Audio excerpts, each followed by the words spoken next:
Hello everyone, I'm Fiona Higgins from Australian Philanthropic Services. Now, as always, we're here to support our clients' giving, but with COVID-19 restricting everyone's movements, we're experimenting with new ways of staying connected with our community.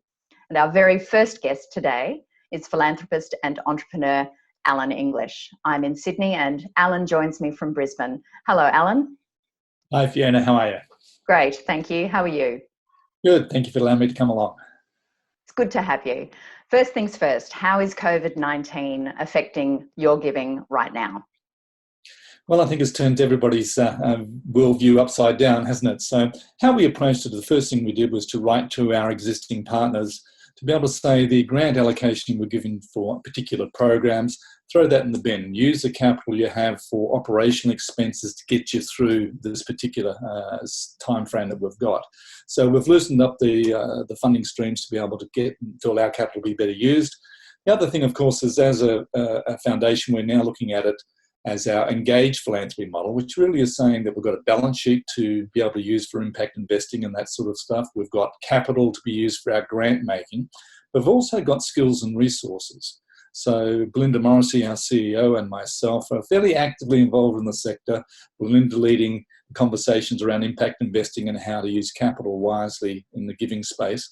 But from my own point of view, being very much involved in social enterprise and social entrepreneurship, and mentoring and leadership development programs with young CEOs. And so we're actively involved on a day-to-day basis with giving assistance as well as financial help along the way. That's great to hear. Untied funding and an even more engaged model. Absolutely. Looking to the future, Allan, what do you anticipate might be some of the opportunities that could arise as a function of this situation that we find ourselves all walking through together, whether for the philanthropic sector or for humanity generally? Well, the old saying for politics is never waste a good crisis, and we're certainly in the biggest crisis we've had in 100 years. So let's hope the politicians don't waste it. There's many changes that I'm seeing, what probably we're all seeing in society, that suddenly our caring community is being highlighted as being something special, that the nursing, the medical professions obviously, but also the carers in the aged care facilities and our teachers and kindergarten teachers, those caring communities that have often not been rewarded appropriately, but hopefully now society will see that they really are important. I'd like to think that we'll have a much more caring and compassionate world. I'm hoping that this exercise of taking care of each other is becoming a change mechanism of people wanting more significance and purpose in their lives, to be able to get connected more with their communities, doing more volunteering work, to make it much more wholesome environment for their children to be growing up in, rather than this pure consumer-driven society we've just come from. Yes, I'd agree with you there. And if we can see nurses and frontliners and teachers and those that we have perhaps not recognised, as well as we should have recognised as a function of this crisis, then all the better. Absolutely. It's a difficult thing to go through in order for that to happen, though. I agree. What about personally, Allan? It's possibly too early to conjecture, but if you had to conjecture about what you're learning personally as a function of this crisis. It's kind of interesting. I mean, if you have a look at, I've always been a fan of understanding complexity and trying to deal with complex issues about how do you manage them. And traditionally, I always looked at a view as saying that there are patterns of activities that take place in complexity, and that you look for the one pattern that's got leverage to be able to grow it, and the one pattern that's got risk, that somehow you've got to fix that risk up so you can move the ship forward.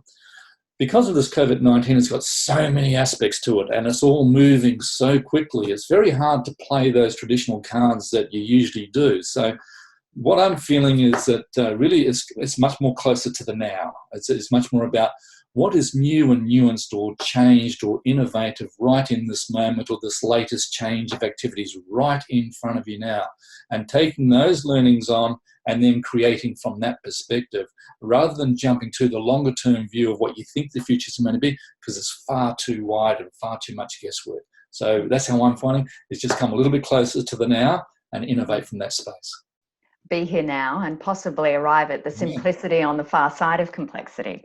Wouldn't that be nice? Wouldn't that be nice? And finally, Allan, it's a Friday afternoon, so we both have a drink in hand.